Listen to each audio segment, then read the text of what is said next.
Tu na nížinách šírich všetko sa môže stať. Keď je zákon trochu krátky, môžeš ho do rúk vziať. A z večera do rána všetko vietor odvial v diaľ. Z húsenice je motýl a z teľadníka kráľ.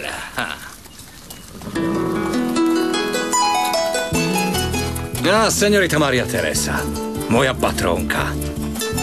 A čo skoro aj moja manželka Domino.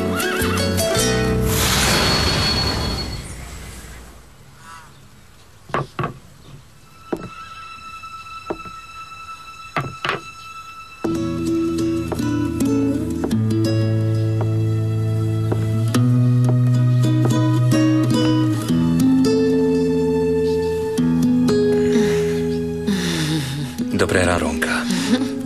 Dobré ráno. A čo som ti priniesol? Ach, sú nádherné.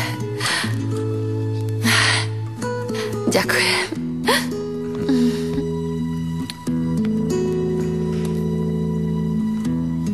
Tak povedz mi, čo sa v noci stalo? Bola som znepokojená. Nebudeš mi to veriť. No, niečo sa mi donieslo. Je pravda, Santos?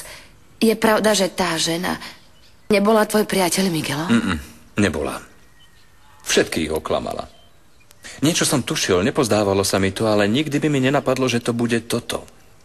Vydávala sa za Miguelona s celou tou historkou o zmene pohlavia a nakoniec nás všetkých oklamala. Čo? Teraz sa budeš zo mňa smiať? Nie. Ty môj úbohý správca.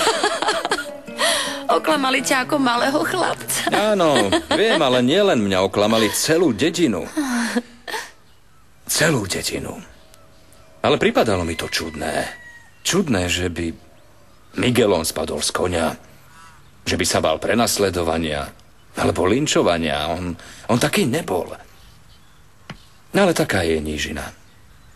Niečo uvidíš a občas tomu musíš uveriť. Tak či tak, to dievča, Mitchell, muž alebo žena, malo problémy a musel som mu pomôcť. Prečo? Prečo si taký? Aký taký?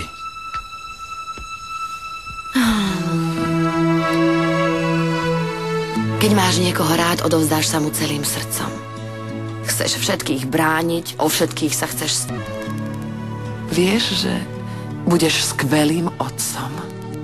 No, v to teda dúfam. Dúfam, že budem skvelým otcom toho chlapčeka, alebo dievčatka, ktoré ukrývaš tu vnútri a ktoré čoskoro vyjde z tvojho brúška. To budeš.